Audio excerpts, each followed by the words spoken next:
Hello from California, this is Sandy from Messy Paper Crafts, and as promised, here is another example for these abstract backgrounds, and a little bit different to the last tutorial where you could see the bigger stamp set by Creative Depot where we just kept it minimalistic, and here it's now a little bit more whimsical with the stamps that are colored in and some washi tape and a sentiment. And here you will see now the stamp set that I talked about, and it's called Brushstrokes by Tim Holtz. But first of all, I wanted to show you that the paper can make a huge difference on the outcome of your stamped background. So I have 3 different papers here. This is the Astrobright, which is quite popular. It's a smooth and thick cardstock. I have my Lavinia Stamps cardstock, which I love because it's just very thick and very smooth. And here I'm now splitting some Joann card into 2 pieces, which you can just buy in a big bundle. I think there are 50 cards in it. And I wanted to test if I could immediately just stamp onto a card itself, or should it just be my base, and should I use better cardstock. So here you see now the stamps that I'm using by Tim Holtz, and then also a fresh pack of archival inks, so that the test is fair, that I don't use for some cardstock like older ink, and then that would affect the outcome obviously as well. And I love these color combinations here. I think the designer is not Tim Holtz, it's actually Wendy Veggie, I hope I say this correctly. And I think this is a really cute color combination. It's kind of like spring or summer, and they go really nicely together.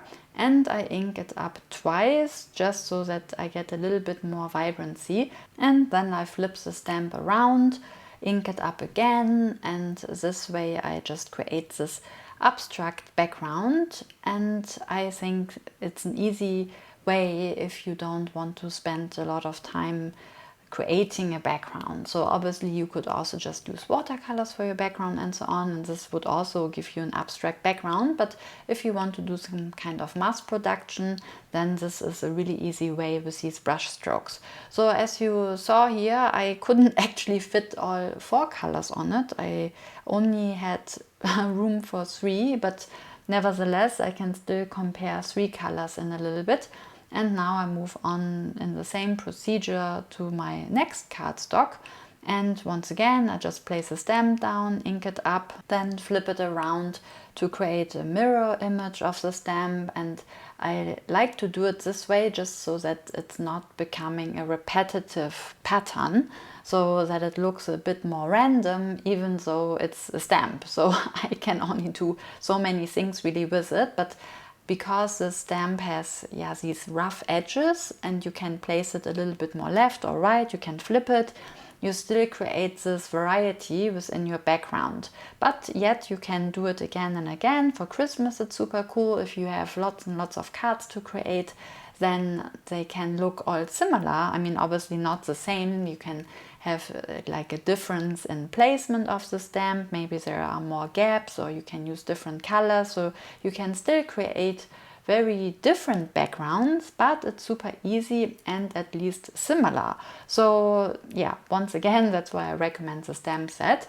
And here I go now to the 3rd cardstock, ink it up once again, flip it and mirror it so that it doesn't look the same. And again, use all of those 4 colors. And yeah, I hope that this whole process, even though I'm using here this process to test different cardstock, also gives you an idea on how easy that is to create lots and lots of cards all at once. And this maybe takes me a minute. So obviously I do this here a little bit faster so that you don't have to watch me in real time doing it. But even though it's a very quick process. And in the stamp set you have different sizes with these strips, so you can use thicker versions, smaller versions. There are these round ones as well, so I feel it's a really cool and fun way to create a lot of different abstract work. And then again, if you use different colors, then you have a whole different look every single time. So here you will see now all 3 backgrounds. And please ignore the one on the right where it's on the bottom a little bit muddy, because that was my fault, because I didn't clean the stamp properly. So the dark purple or this bluish purple mixed a little bit with the orange. That's why it's a bit muddy. So that's not the paper's fault, that was just my fault for not cleaning it properly. But overall, I still think you can already see where some ink was a bit more splotchy and the other ink is a little bit smoother. But first of all, I dry it all so that I don't compare something that's wet to something that's dry. And here you see now a little bit closer what all of those inks look like. And on the left side, you can see that the lid almost matches the stamped color. So I feel that it's the truest of all, because the purple is still soft, while on the right side, where it's the Joann cardstock, the purple is very strong, or the blue purple, and the pinkish one is, I don't know, not as strong. It's kind of weird. So here once again, just some close up how it's almost similar to the lid. And I feel once again these two, the Astrobright is one in the middle, it's okay, but the Joann cardstock is not good. So I hope that helped a little bit to just see how different cardstock can really make a difference, and why I always recommend the Lavinia Stamps Multifarious Card Stock. And it's just so smooth and awesome. So I'm using this here now to create my card, and I just trimmed the edges down with my Tim Holtz decal trimmer. And here I used a stamp from an older stamp set that I had in my stash, this little deer, and I already colored this in. And I thought it would be nice to add a little bit more interest onto this abstract background with some kind of script stamp. Again, it's a really old stamp from my stash, just a tiny stamp with some text on it.